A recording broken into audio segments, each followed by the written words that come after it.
As this movie just became available to rent and is still in theaters, a spoiler alert is in effect. Leave now, go watch the movie, then come back to us. Spoilers ahead.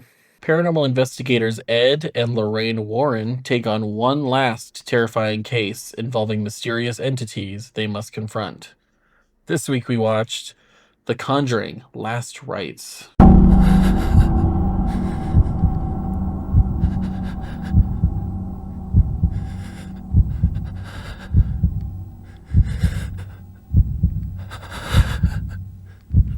Hello?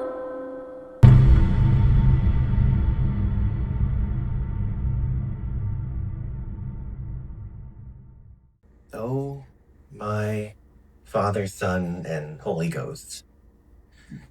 The Trinity. We're back. We are back. With a highly Catholic-themed movie. Yeah. Although it probably should be more so, honestly. Yeah. The Conjuring. As somebody who comes from a Catholic family, I will say they are over the top as fuck. Last Rites. We had some teeth. We do actually have some tea in general, actually. That's true, yeah. Technically. But yeah, we did The Conjuring Last Rites. The last of the mainline Conjuring movies. I say mainline because, you know, they have spin-offs for days with Annabelle and the Nun and La Llorona and maybe the Crooked Man. God, I hope not. This one was directed by Michael Chaves, who also did The Devil Made Me Do It, the third one. And he also directed The Nun 2 and La Llorona. Oh, that's why it's so good. Okay. A little sarcastic, a little early. Yeah, Michael Chaves. We have like the same cast. You know, Patrick Wilson as Ed Warren, who does a good job. Yeah. And Vera Farmiga as Lorraine Warren. Can't really imagine anybody else playing those characters, to be quite honest. No. We got a little bit of what that would look like because we did have younger versions of them in the beginning of the movie. Yeah. It's kind of feel great knowing that you're the older version of that character. I know. And we have Mia Tomlinson, who plays Judy Warren, the daughter. And then Ben Hardy, who plays Tony Spira. He's been in a few things here and there, but I don't know who he is. nothing crazy. Okay. I mean, God, I would name all the characters for the family, but there's a lot. There's so many of the Smurl family, and yeah, so we can just get it. It's a good thing that they weren't really a part of the story. So, oh yeah, because you read the book. Well, I read the book this was based off of, supposedly.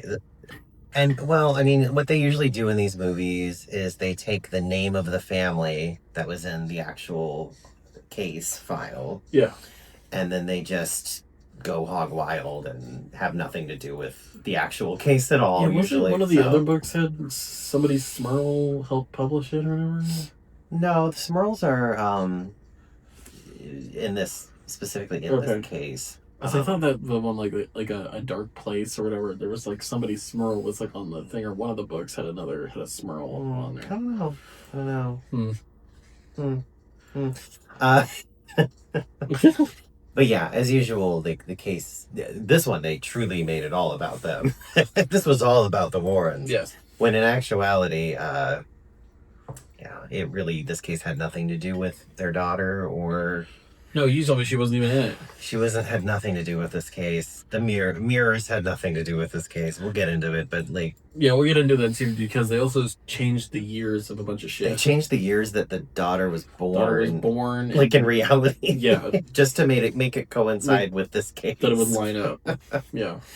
Yeah, a lot of weird And we choices. would say like a minor change, but it was about a change of about 20 years.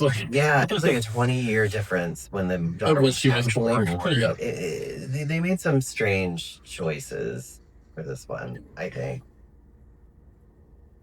But anyway, was there more people? No, yeah, I mean, there's just like, those are the family, but there's so many. They were so inconsequential, honestly, except I do love the one that played the mother, Smurl. Mother Smurl, Janice Smurl was Rebecca Calder. Because she looked so period appropriate. She looked so late 70s, stuck in the late 70s. Those huge glasses. Big glasses. And just her face, her facial structure looked correct for it. Oh, I yeah. don't know. Yeah. She's got that model thin kind of bone structure going on. But it looked correct in this character. Oh, 100%. For sure. Yeah. Like a frail, 70s wife.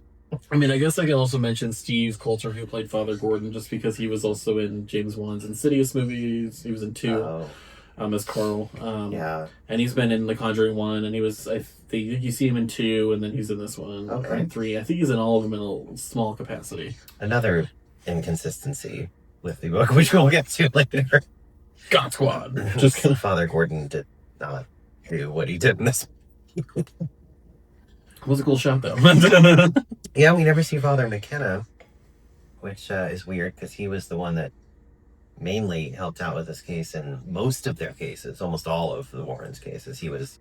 I wonder if they weren't allowed to use him, so they switched it to Father Gordon. That's true. Although Father Gordon, I don't know if that was his name in the book, but there was another priest that was involved in this and then they got Father McKenna involved because that was their go-to guy. Because I know they've done that before. They can't get the rights to one person when there's 2 of them, so they just make it all to one person, and they kind of just use that to tell the story. Was Father McKenna in other Conjuring movies? I don't recall. I don't think he was, even though he was the main. I don't think so. He was someone who wasn't. His exorcisms weren't completely condoned by the church. He was sort of an exile from the Catholic Church because. Fantastic. Well, it was because he refused to say the Mass in English. Oh, that was his main complaint, was he wanted, Latin. Highly conservative Catholicism, where it is in Latin, and it's Okay. And the church, at some point, switched over to English, and he was... So he was very old school. He's very old school. Yeah. Which I think it takes someone like that to believe in that to begin with. So I will tell you, growing up in a Roman Catholic family, Catholics both don't give a shit about anything. You didn't read the Bible? Who cares? I don't know, whatever. And then they also are so over the top about shit. Yeah. What other thing does the entire ceremony of picking a new leader for the is just insane. Golden City. Yeah. I love the aesthetic, but the only parallel I can see is with the Dalai Lama. True. And finding a new one. It's a very different process, but it's they're not covered in huge robes and lavish gold. Well, they're covered in jewelry and instruments made of dead, bones, people's bones. So that's more to the impermanent nature of Buddhism, but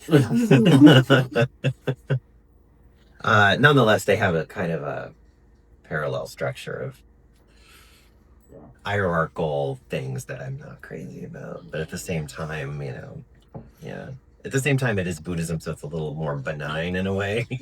But nonetheless, so I tell people I think it's okay to not like the organized religion, but also at the same time kind of like the aesthetic. Oh yeah, because the aesthetic is fire. The aesthetic of Catholicism is insane, beautiful, gaudy, and I do love it. It's fucking. And the aesthetics of Tibetan Buddhism is beautiful. Oh, also yes, but they have their own things. Yeah, I'm not crazy about it. At the same time, I am. Yeah, it's one of those. Find it fascinating, but you're not. Yeah. I am going to go off on tangents a lot in this just because I do know a fair amount about the Warrens now. Oh, you mean after 4 movies? Yeah, and books. I read so many of the books. I've read so many of the books now. And things that came out after this movie was released that are now more in the spotlight. Yeah, which they did address during the end credits. That they, in a vague way, saying they were the controversial nature of their, but they're not gonna outright say a bunch of shit. They don't outright say some of it, but basically, I actually still do think pretty highly of Lorraine anyway, and I think that I have a feeling that Ed Warren personally, I have this feeling that he was not a good guy, and that he coerced her into doing a lot of things. Yeah, you always get that vibe. Plus, the way Patrick Wilson even plays Ed is that he has like an underlying anger issue, and you can tell that he totally does. Yeah. Even in interviews, the way he talks to people, sometimes I'm like, okay. That's been my theory too a little bit, is that like after Ed died in like 2005 of, I guess, a stroke. I thought it was just heart problems, but I guess a stroke. Which then he did, like, he had the stroke, then it took 5 years for him to pass away. Yeah. That Lorraine kind of went on and did stuff like Paranormal State and other things to just like... That wasn't part of her vision at the end. That wasn't part of her vision. She was like, oh, I'm going to be doing this really bad TV show with this closeted gay guy, and... I'm going to know, but he doesn't. and then he's going to take Annabelle around the country. So good. But yeah, I always had the feeling that even later in life when she was older, like, yeah, you're making money off of this stuff, but I feel like she also kind of wanted to help people. Like, I still do feel that way. I don't know, like, how Maybe their daughter reacts to this stuff anymore, but Yeah, also because she's way older than the movie would suggest. Yeah. Like, now she's, what did I say she was earlier? Was like, she's 70 something. yeah, she was born in 46. Oh, then that's... She's like 80. That's 80, right? Yeah, I can't Because think. my grandparents were born in 46 and they're in their 80s. Oh, okay. Yeah, the movie said 64, which is not accurate. That's why I was confused. Okay. Yeah, that makes sense. Yeah. I'm just trying to think of when my parents were born, so my brain's not working. Okay. Yeah, my grandparents were 46, they're in their 80s, so I'm pretty sure she's around 80s. Oh, okay. Late 80s. Yeah. Yeah, Yeah. I don't think she talks about it. Yeah. I don't think she talks about it that much, to be honest. think so From what I either. looked up, I think she pretty much just like doesn't want to talk to people about it, which, I mean, Fair enough. I don't know what it was like growing up with that. It's a good question. I would love to know. So, if you want to be on the show. Yeah. Judy Spira / Warren, if you would like to come to Yeah. to be on the show. If you want to be on this little podcast. Little podcast that gets maybe 2 or 3 views an episode. I would say, yeah, that's a selling point. Like, no one's going to watch it anyway, Judy. Yeah, so... that's a selling point. And nobody's going to watch it, it's just us talking. Yeah, it's just like, we're talking to ourselves. Okay, let's get into this plot. It's the Wikipedia plot because the IMDb one is not there yet. Non-existent. It's not there yet. So, okay. So we'll have to fill in some holes because it is Wikipedia and it's very short. And I will say right now, we're probably going to say it at the beginning, before the intro and stuff, but spoiler alert. Yeah, this is a new movie. This is another spoiler alert, so if I hear any issues, I've given you 3. Don't come crying to me. But yeah, since this is a newer movie, just became available to rent today as of shooting this. Yeah, that's true, actually, yeah. And I think might still have some theater showtimes. It's still in theaters. Yeah. It's streaming now for that elevated price. Yes. But it's cheaper than going to the movie. Yeah. So yeah, if you don't want anything ruined, leave now. Go watch the movie. Come back to us. Yeah. Go away and then come back. In 1964, which is untrue. Well, yeah. It's in 1940 something. About 20 years after she was born. And expecting Ed and Lorraine Warren investigate. What are they expecting? No, just kidding. Investigate a haunting involving an antique mirror and a curio shop. None of this antique mirror nonsense existed in any reality. However, it does tie things nicely together, and it allows us to have some sort of haunted object in the movie. Yeah. Because this particular haunting did not involve a haunted object. Yeah, he acts like they always do. And I'm like, but they don't. But they don't. But they don't. So, Lorraine collapses upon seeing a vision of an entity and her unborn child and goes into labor. Ed speeds Lorraine to the hospital, but the baby is stillborn. It's really close to the end. However, Lorraine's prayers revive the baby, whom she names Judy. I'm sorry, the baby was dead for a minute. Like that. I don't know if that's true. Is there? Oh. I don't know. Yeah, I didn't really look that part up. If that actually, She was stillborn and came back to. Yeah. may have happened. I don't know yet. I'll get back to you on that. Yeah. The through the power of prayer, the The baby's alive now. 22 years later, even though it was really 40 years later, the Smurl family moves to West Pittston, Pennsylvania. The devil has come to Pennsylvania. Jack and Janet Smurl share their home with Jack's parents. So, in actuality, it was a duplex, and the parents had one side of it, they had the other side of it. Okay. And so their paranormal experiences were boring you, obviously. No, just kidding. Their paranormal experiences were happening simultaneously, and they kind of, parallel, like judged, like going to each other and being like, "Oh, this just happened." Yeah. And this just So, well, that happened to me. Oh my god. I think it created a better dynamic with the parents being in a separate part of the and still having things happen. But they made it just a house. With the home with Jack's parents, Mary and John, along with their 4 daughters, Dawn, Heather, and twins Karen and Shannon, and the dog, Simon. For Heather's confirmation ceremony, John gifts her the antique mirror, which is a weird gift for confirmation ceremony. Plus, it didn't happen because the mirror wasn't in this at all. But yeah, but the thing is like he gets to the mirror, and I'm just like looking at it because like obviously like when Lorraine and Ed are there when they're young, and Lorraine touches it, it cracks. The crack is still there. Mm-hmm. So you bought an old antique mirror that has a crack running through it. Yeah. What is she gonna fix that? That was a very odd plot point and stupid. Yeah. I'm gonna be honest. I think it was gonna buy that mirror. Right? I think that was bad, right? Yeah. Or bad conception. I don't know. I didn't like that. Because the mirror literally could have gone anywhere. It could have been any. It didn't have to be a still would have creepy gotten mirror drawn to it at some point. Yeah. It didn't have to be like. Didn't have to be a creepy mirror. It could have been anything they could have used for this. I don't know. I thought it was over the top, and that's the problem. I always fucking Annabelle because they overly milked the shit out of that. That's what I have about the problem I have with these movies is the over the topness with like Annabelle. If it would have been creepier had they just used a Raggedy Ann doll. The doll. Mind you, they might not have been able to get.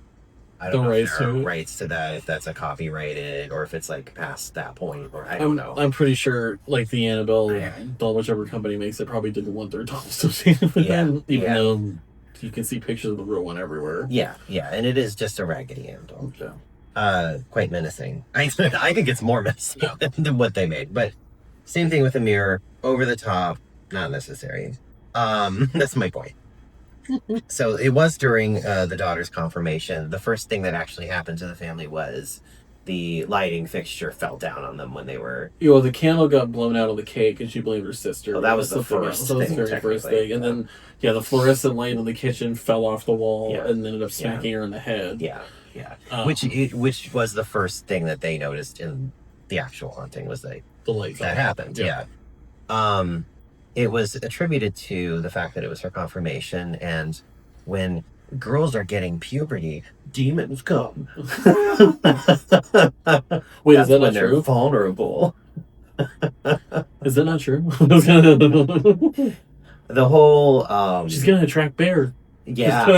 So the whole mythos of like demon possession and things like that, these parts of it are very steeped in misogyny. And I don't care for it.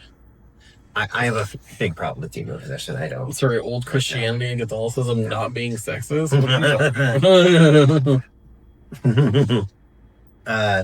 During dinner, a kitchen ceiling light suddenly crashes down, narrowly missing Heather. So due to Ed's worsening heart condition, the Warrens retire from their investigations, but continue giving lectures, which are now sparsely attended by people. Honestly, I would have gone to those. Oh my god, I totally would have. I would have gone to those. Somebody wants to talk about paranormal shit. Let's go. Yeah. It would probably be a lot of. I wanted to go to this tarot class where they were just discussing the death and it's 2 cards, death and something else. Death and the devil. 2 cards that always get misconstrued for a bunch of stuff. Yeah. And it's like a 3-hour talk, but it's like $50. Like, I don't know. $50. That's interesting though. Yeah. Yeah, but I don't know if I can pay attention for 3 hours. With them, though, That's I'm a lot. assuming their lectures were free. Oh, them? Yes. Yeah. Yeah, they were at schools mainly. Yeah. Yeah. Yeah, I would have gone to that shit. While at dinner, Judy, who has become increasingly sensitive to psychic visions, has an episode and begins to panic. Which, yeah, I have no idea if that's even true, if the daughter ever had any sort of sensitivity or psychic visions or any of that stuff, or I don't like really Lorraine know. did. I'm going to find a biographical novel of some sort about the Warrens and try to, if that exists. I don't know if there is one, but I would like to find one now, and I'll come back to you all about those questions. Are you dying? I don't know. Are you okay? Holy shit. Okay. I've done the same thing before. Yeah. That's fine. Using a rhyme created while Judy was a little girl, Lorraine helps her calm down and reminds her to always shut herself off from the supernatural. Lucy Lockett lost her pocket. And I don't know the rest of it. And all I can picture is Bob's Burgers, because when he's learning how to pop and lock, he's like, Lucy Lockett lost her. I totally don't remember that. That's funny. And she's like, that was like a thing. That's funny. I didn't know that was an actual thing. Okay. Dawn and Heather attempt to dispose of the mirror, but the family continues to be terrorized by 3 entities: an elderly woman, a younger woman, and a man wielding an axe. Exhausted, the family shares their story with the press in the hopes of finding help, which attracts the interest of Father Gordon. Now, that part is following along with the book. They decide to just go to the press to get help because they don't really know. It was like nobody's helping them, so they decided, let's make it as public as fucking possible so people can't ignore it. Yeah. Which was a double-edged sword, because now they have a bunch of people, like you said in the book, it was like throwing things at their houses. Oh yeah, they had people terrorizing them. Terrorizing the shit out of them because they knew where they lived. Yeah. Original getting doxxed. But I mean, it still worked eventually to get somebody to come help them. So. It did. I think what I liked too is they did kind of. Oh, whoops. They did. Whoops. They did kind of take. They did kind of take the. There was part of the book that I liked where, wherein there wasn't anyone who was being like gaslighted by the ghosts, and like people are like, oh, you're just seeing like there wasn't any of that in the book. The family immediately was like, there's something here and there's something going on. Like the whole family was on the same page right away. And that's why they reached out to the church first, which they didn't really put in here. But that's good, because we hate a father who's like, I don't believe you. You're being annoying. Get away from me. No, he immediately was someone who was like, oh, there's something in the house. They tried to contact the church. The church said no. Like, we don't care about that. Yeah, we're not going to help you out. Yeah. Which is insane. Yeah, but the Catholic... there was a certain point when the Catholic Church was trying to distance themselves from the exorcists and shit, because they thought like people were, I don't know, making fun of them for it or something. Well, I do. Yeah. But they didn't want to... They didn't want to be associated with demon hunting and whatever, so they were trying to distance themselves from it. Even though that is the most badass part about... I know. I don't even know if they still... I don't even know if they still do it. Like, if there's like special cases where they've sent somebody to go check on them. I think they still do it. I think some still do it. It's like, what, you have to have proof of the hunting, have a priest put that up with the Vatican. The Vatican has to approve it. Yeah. Then you have to get like a badass anime demon hunter, that's like... You talking about the outfit she wore at the funeral? Yeah. Lorraine wore like one of those anime, like an anime vampire outfits. Old-timey anime costume. Yeah, with the lace. And then Tyler looked like she was trying to be like young Stevie Nicks with a hat. She was wearing a bolero to a funeral, first of all. A gilded bolero. She looked like she was going to go fight a bull afterwards. I guess boleros were really popular in the 80s, though, so that makes sense. Never mind. Okay. I don't know where we were. Judy's boyfriend, Tony, proposes to Judy during Ed's birthday party. Way to make it about you. I am. Which she accepts. That was a cute scene. Yeah. Where Lorraine takes the ring from his hand and puts it on the table. She knew full well what she knew that she was going to come back. Judy was going to come back and see it. Yeah, because she knew Ed was going to be weird about it. That was actually really. I like that. That was cute. It's what I will say forever too about these movies is that Patrick Wilson and Vera Farmiga do an amazing job playing those characters. They do make like a really like romantic, cute, like, you know. You can feel a connection and chemistry with those two actors, which is really good because, you know, you've watched movies where there's like supposed to be a love thing between two people and it's like, this is not. Yeah, that's true. They really do. It was just still funny to me because every time anybody brings up the Titanic in front of my grandmother, she's like, I hated that movie. And I was like, why? She's like, because they had no chemistry. She like does not like the Titanic. I don't. Now that I think about it. It was just so funny to me. But yeah, these two like do that really well. And like normally it's cheesy, but it's like it like feels genuine when they're doing it. It really feels genuine. They created fictional versions of Ed and Lorraine Warren. Oh yeah. These are definitely fictionalized versions of these people. Yeah. Like I mean, Vera Farmiga got to meet and hang around with the real Lorraine Warren. Yeah. And she has a cameo in the first movie. Yeah. But I think she visited set a couple of times for maybe a couple of the other ones. But yeah, I think, I mean, they do like a good dramatization version of them. Because I doubt it was really that, whatever. Let's get it out of the way. Ed Warren may have groomed some young. Yeah, it's come out more. I know it's come out before, but it's come out more because of this movie coming out about Ed's past and possibly grooming underage girls. Mm-hmm. What nobody really knows if it's true or not. No, like nobody has like full on proof, but you know, you're obviously inclined to believe the victims of those things. And I don't know. Like, the thing is like, and like, Lorraine is seen as like an accomplice because she didn't say anything. I get bad vibes from Ed Warren. Yeah. And I kind of, even though I don't know him personally, like, just reading about him, seeing pictures, things like that. Hearing him talk. I get bad vibes from him.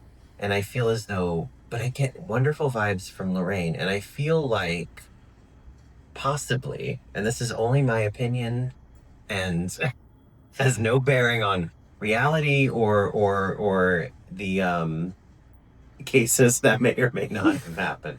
Yeah. But I feel like he may have coerced her a lot.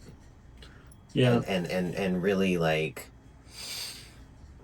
normalize some things for her, or, you know, I feel like there's been some manipulation and things like that. Yeah. But who knows? Then sometimes I see pictures of her and she's like staring at the camera like this.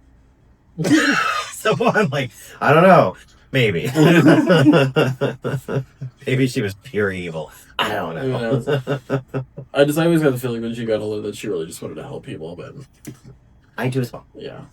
And just like, I guess have fun. I mean, you can't do Paranormal State without having some fun with it. That show was great, and I loved her in that. Yeah. Again, watch Paranormal State. Ryan Chip Coffey. Yeah, Chip Coffey, great. I love him. Ryan Buell, who I think he's still really hot. Like, I really think he's hot. Well, he's also really attractive now because he found himself and he found himself. And, which helped like make him came out, etc. You know, which helped make him become the person he is instead of like trying to force everything down. Well, it's funny because he said there was always a demon following him, and I think that was the. I think we know what it was. I think we know what it was. But he currently is taking Annabelle and some other artifacts from the Warren Museum around the country. Because he's not the one who died around Annabelle, is he? No. Okay. No, he's still fine. It was someone who he was working with that was doing that. The guy that died had many health problems to begin with. Oh yeah, it's just bad timing. It was just bad timing. Bad timing to me. And he didn't die with the doll in the room like everyone was saying. The doll was nowhere near him when he died. It was bad timing because they were on a tour with the haunted doll that might try to kill people. Yeah, it's just sensationalist crap. Yeah. But anyway, if Brian, you want to be on the show? Come on the show. you want to just hang out sometime? You can go get some dinner. Talk about ghosts. down for that. Coming out, I think he has a boyfriend.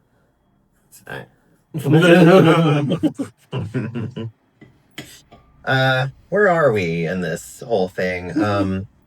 Tony proposes to Judy. Father Gordon goes to the Diocese of Scranton. Is that how you say the diocese? Diocese?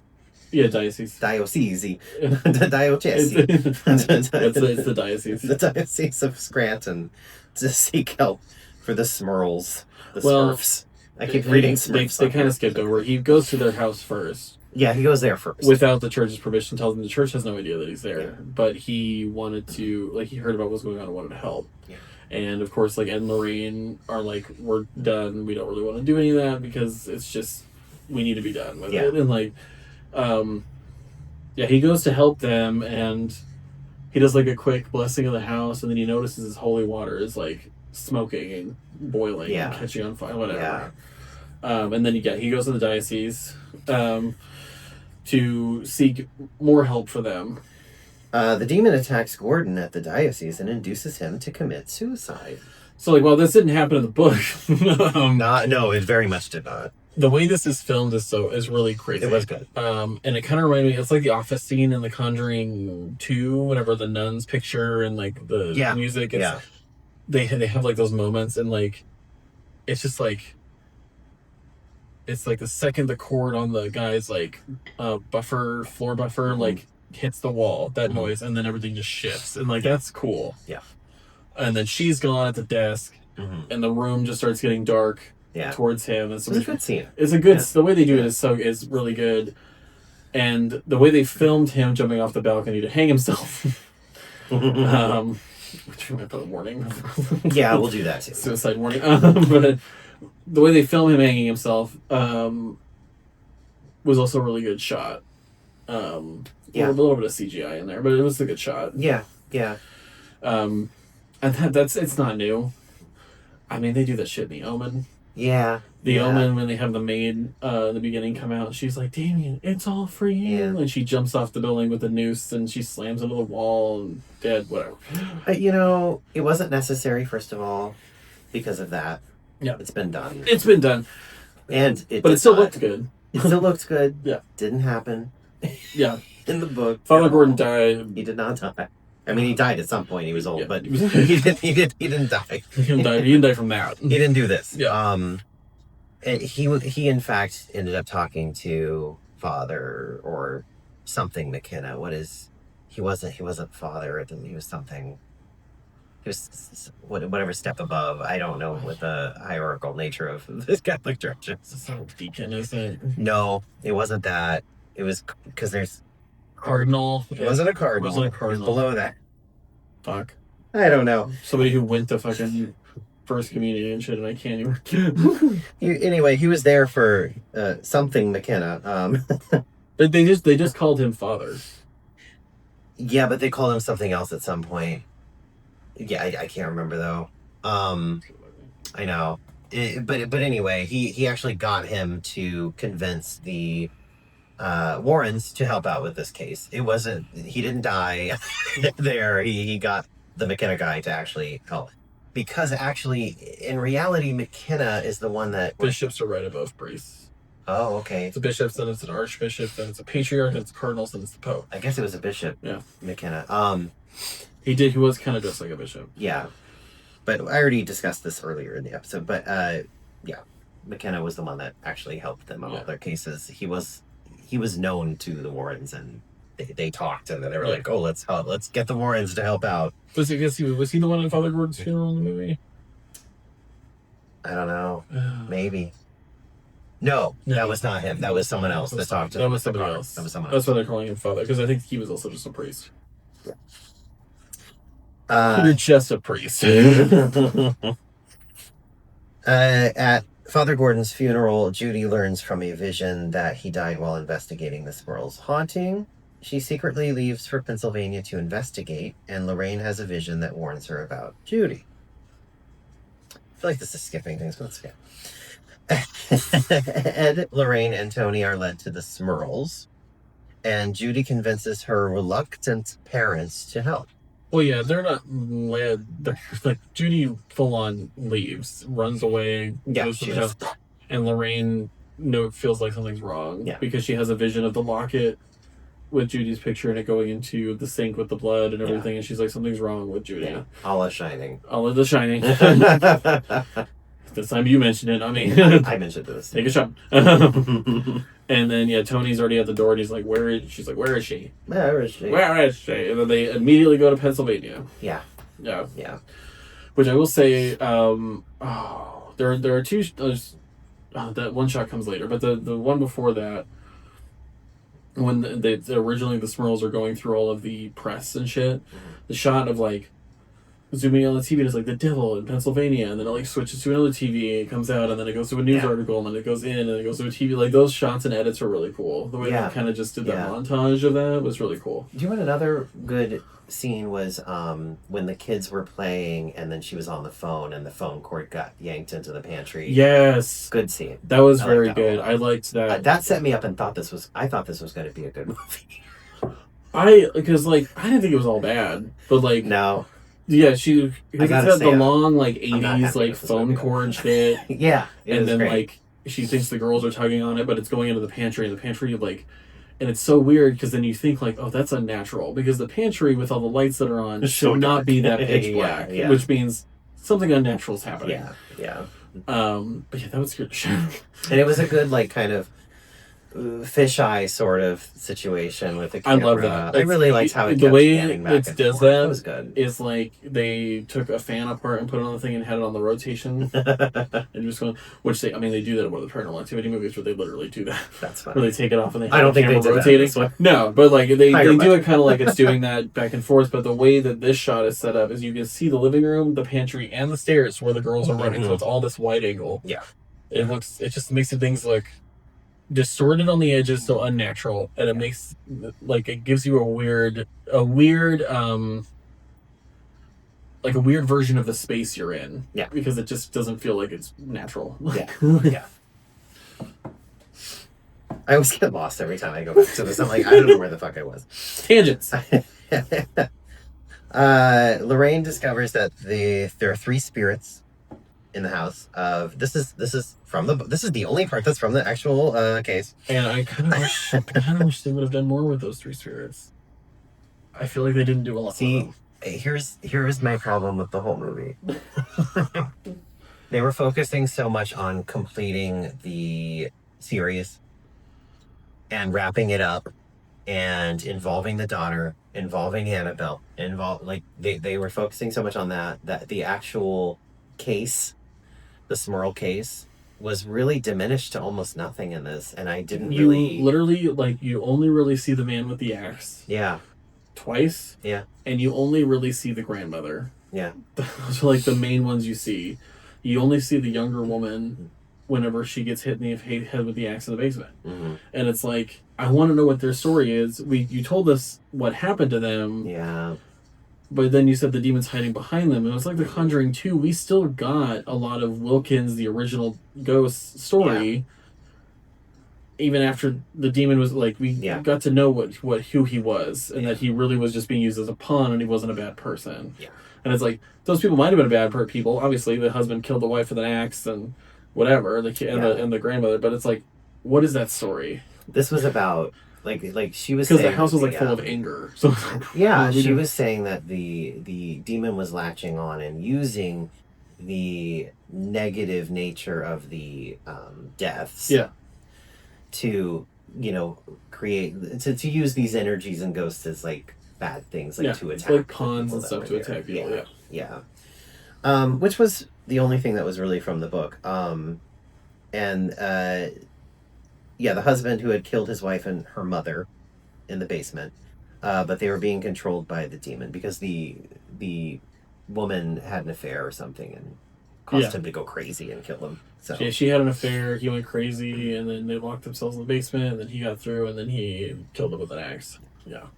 Oh, well, The Shining. I'm just kidding. The demon tricks Judy into the attic where she is attacked, causing her to fall down the stairs. Ed and Lorraine discover the mirror. Also, the amount of people falling downstairs in this one. I know. There was a lot of that. Even Lorraine. Yeah. So many people falling down stairs in this one. Oh, it wasn't mentioned that the kids took the mirror out to the trash. Oh, like, yeah. to be collected. At some point they take the collectors mirror or out to the trash can to get collected, which it does. Then it gets crushed. As it's getting crushed, the Yeah. sister ends up coughing, and then she starts throwing up blood, and then there ends up being glass shards in her esophagus. I think I remember her. Yeah, she threw up glass in the book as well. That actually was That's something. how they connect to the mirror. Exactly. Ed and Lorraine discover that the mirror is in the attic. It's back. And it's all repaired except for the crack that was Except for still the crack there. that Lorraine put in, yeah. They realize it is the demon from their first investigation, which is tying everything into a nice little everything together. Certain that the demon is hunting Judy, they decide to transport the mirror back to their home where it can be contained. Judy suddenly falls ill as Ed, Jack, and Tony attempt to remove the mirror from the house, but they fail. That's all it says. Yeah, they fail in the form of the mirror starts unlatching itself and removing its cover. Yeah, because they had a blanket or a sheet on it, and then they had those tarp winches on it. The dad gets distracted because he sees something in the mirror above him, and then falls down the stairs of the attic, and then Ed, trying to hold the mirror, drops it on his ankle. Yeah. Which, fuck. While that's happening, Tony's outside trying to get the car around his cool El Camino. And then you end up seeing the grandmother in the middle of the road. Yeah. And he doesn't know that, so he spins out, or swerves, hits a fence. All this stuff is happening at once. This thing doesn't really describe it. But, everything's going crazy in the house. And then while this is happening, Judy ends up getting possessed. Yeah. In the middle of it. And does something that pissed me off about this movie, which was pick up a dog with her mind and throw it against a wall. I know. The dog lives. The dog was fine. Dog is fine, dog lives, but no. I was already mad that the first Conjuring killed the dog. At least they didn't kill the dog. Yeah, the first Conjuring movie killed the dog. That made me mad. And they don't kill the dog in a movie that we definitely need to see. Good Boy. Good Boy. Now. I'm actually excited about. I'm excited about a horror movie from the viewpoint of a dog. Yeah. Which I'm kind of... Ben's best friend. It's actually the director's dog that's in the movie. Is it really? Well. Yeah. Oh, that's cute. It's the director's dog, and he... I'm glad that he came out and was like, the dog doesn't die. Well, yeah, because that was the thing. Yeah. And he knew people specifically wouldn't see it. If the dog died. Yeah. So he said, the dog's fine. Doesn't die. Yeah. The demon possesses Judy and causes Ed to have a cardiac episode while Lorraine is attacked in the basement. Yeah, so the dog thing, and then the family's all around them, and then she puts her hand on Ed's chest and fucks with his heart. Yeah. Of course, then he drops his pills everywhere. Yeah. It's get it together. But yeah, this is Lorraine's attacked in the basement. Let's say she gets pushed down the fucking stairs by her daughter. Yeah. And then is attacked by the man with the axe while she's trudging through a lake of blood. Yeah, a flooded basement. Flooded with blood. Flooded with blood. Yeah. That's not just an attack. That's it. Yeah. It's And I did like, the mother, or it was either the mother or the wife. I didn't know which one. That the ghost was just kind of smiling at her, and then an axe goes in her head, and she's like, oh, that was the young woman. Yeah. That he had killed, his wife. I couldn't really tell, honestly. They looked very similar. Yeah. That was the only time you see the wife. Yeah. The wife ghost. Yeah. At least as I recall. Tony rescues Lorraine. Yeah, opens up the basement, and there's really no blood there. Nothing's there. It's all just a crazy vision. Yeah. It was just Lorraine being a crazy lady. Just a crazy bitch. And Ed recovers. He gets one of his... I don't know if it was just aspirin, because he bit down on it. I think because you chew on aspirin when you're having heart things. The possessed Judy, now in the attic, attempts to hang herself, but is cut down by Ed. Which was fucked. Yeah. And as Steven said, it kind of mimics the fact that when she was born, she was strangled by her umbilical cord. She saw the demon in the room with them, and then the umbilical cord ended up wrapped around the baby's neck. Yeah. So obviously this demon just likes to strangle the shit out of people. That harkens back to that. Yeah. Also, it's like they cut her down and they just immediately go through the floor and onto the second floor and hit the second floor because they go through the ceiling. Well, yeah, because it was all just drywall. That would suck. You just like are in pain for just hanging yourself and then you fall through the fucking ceiling and hit the ground. Fantastic.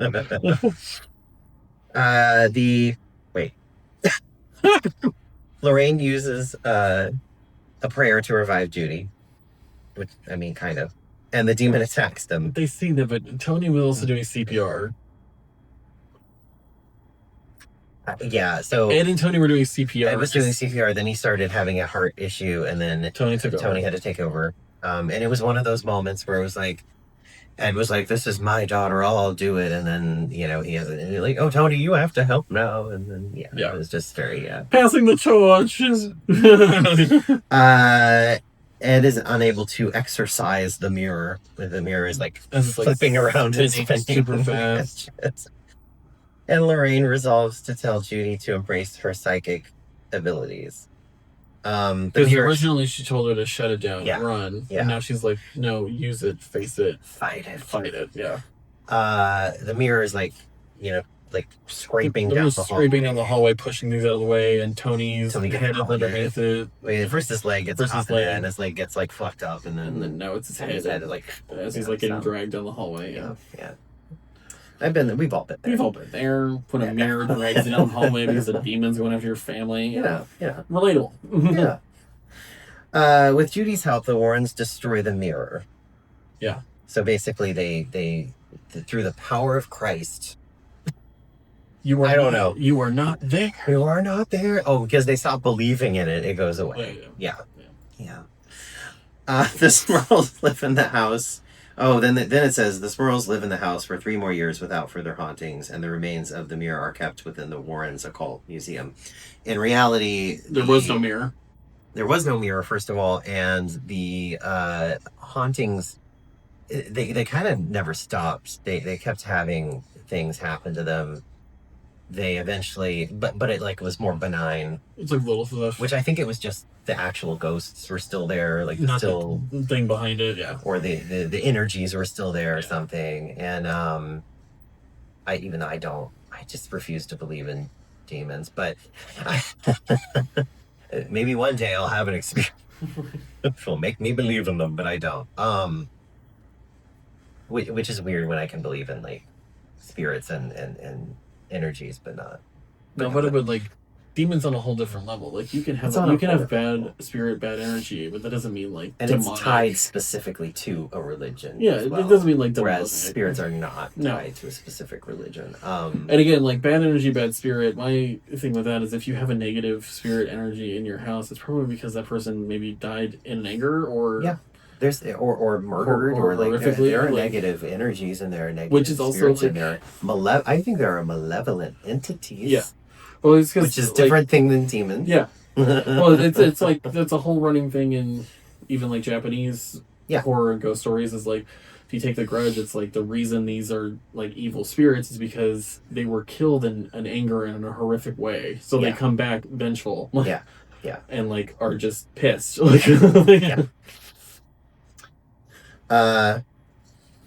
The remains of the mirror, blah, blah, blah. Sometime later, Judy walks down the aisle with Ed during her wedding to Tony. On the eve of the wedding, Ed and Lorraine embrace, and Lorraine shares a vision that she has about their future, excited to live the peaceful life they have always wanted. I thought it was a good ending. With grandkids and great-grandkids. Yeah. I mean, it was a good ending to the series. It was a good ending to this version of the Warrens. Yes. Yeah. Obviously, that's not how that turned out. No. Since Ed died in 2005 and Lorraine died in 20... I mean, I'm sure they got to see their grandkids and their they saw all that, but nonetheless. Since, she was 20 years older than they were portraying. Yeah, so they definitely got to see that. Yeah.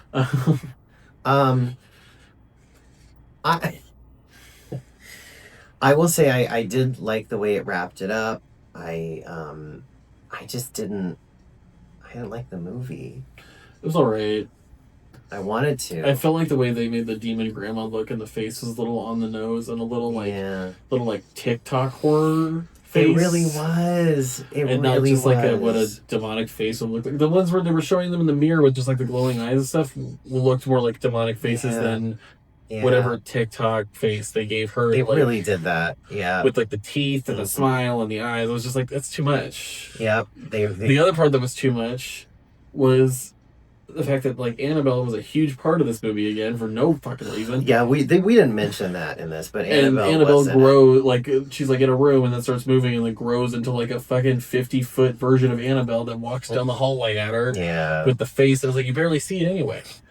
It's in the dark. You never really see it until the face gets like super close. Yeah. And it's like, so what was the point? I don't think Annabelle was necessary. I understand why they did it because it's a series and they wanted to like bring everything together. They wanted to bring everything together. It was not necessary. It's not like they teamed up with Valak.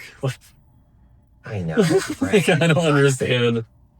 The ending in the chapel was in the church was good just because they had a bunch of cameos. So they had like the kid with the glasses and the wave, like that's the little kid from the third one. Like that's how long it's been since they've made one of these.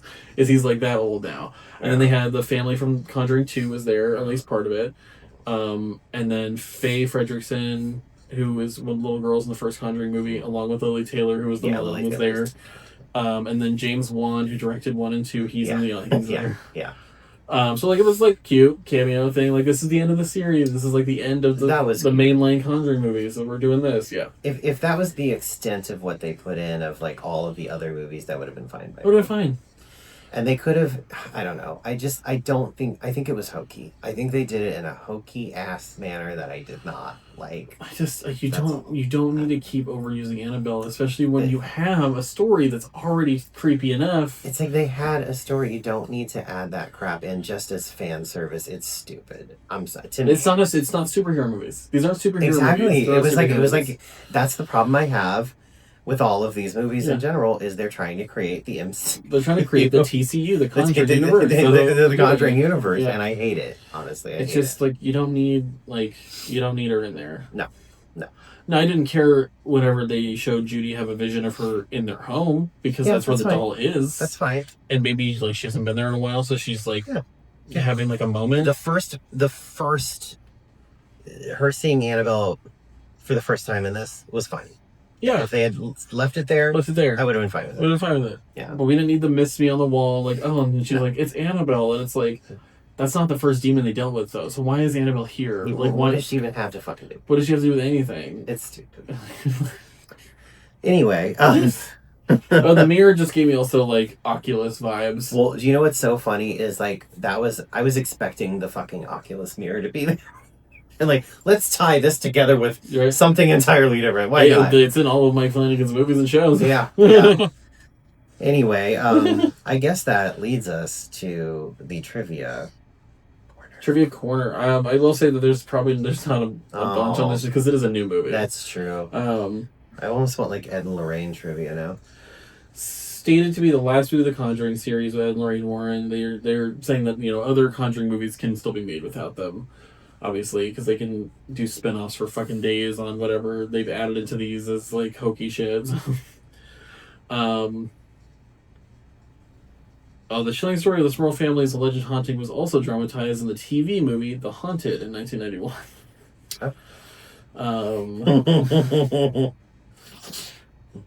This is the longest of the Conjuring movies. Felt like it. Yeah, it did. They're bringing up the fact that you can see Valak all throughout the fucking house. So it's all direct sequel to The Conjuring. The Devil Made Me Do It. It's like, no shit. What is this trivia?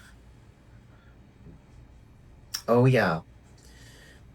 How Ed and Lorraine Warren started investigating. That's an interesting fact. So after the war, the Warrens had to figure out how to make a living. Each of us had skills as landscape artists, and we harbored a desire to paint. They began our marriage under the assumption that we were going to be artists. He decided to start painting haunted houses, which he found in the newspaper. People like claiming that their houses were haunted, and he'd go to the house, sketch them, and then knock on the door and offer for information about the haunting. If the story was compelling enough, they'd actually paint the house and then sell that artwork later. They went around painting and investigating the haunted house. Yeah. Because that's how they would get it in, was they would paint it and then bring it to them like, oh, we painted your house. Can we come in? Right. Lorraine Warren was initially a skeptic. Despite her early experiences with clairvoyance, Lorraine didn't believe in ghosts until much later in life. After she and Ed began visiting more of the houses. I thought they were kind of suffering from overactive imaginations or needed like psychiatric help, she thought. But when she noticed the similarities between the experiences, then she started to become a believer. Interesting. Okay. I know that. Oh, she had her abilities tested as well. They were far above average, according to the test that they did for those things. I mean, I'm assuming everybody I just think of Ghostbusters. Oh, yeah. the cars. Which is a test that they do. Yeah.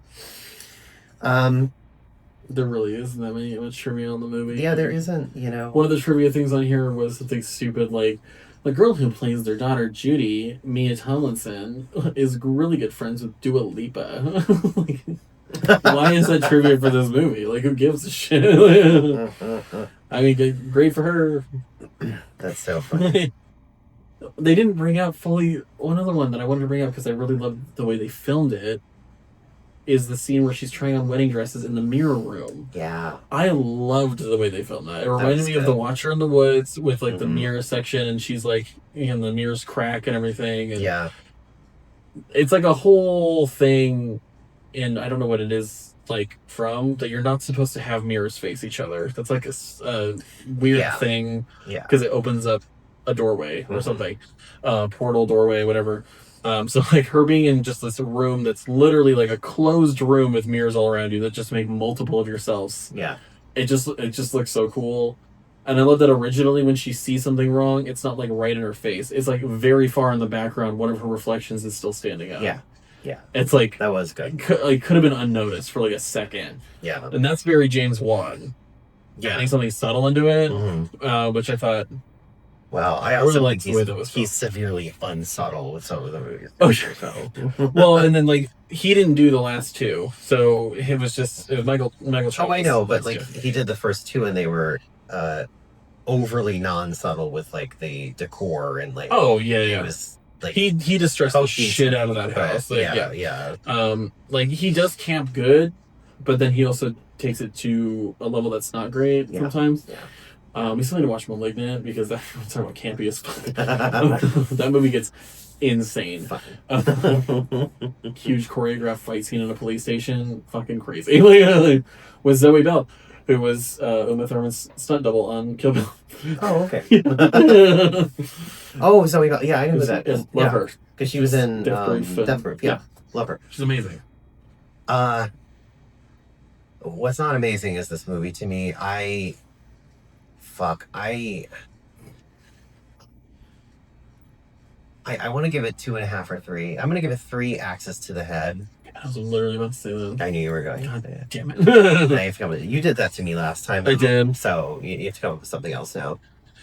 Well, I'm going to give it a 3, and because a crack in a mirror is supposed to be, 7 years of bad luck? 3 times 7, 21 years of bad luck. So 3 out of 5, which is 21 years of bad luck. 3 out of 5 being cracked mirrors, which is 21 years of bad luck.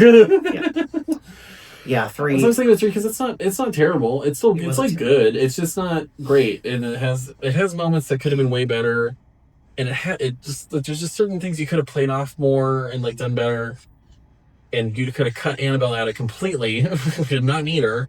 She's in the case. You see her 20 times already when they go into the museum. Do you know what? I'm still so mad about that. I'm giving it 2.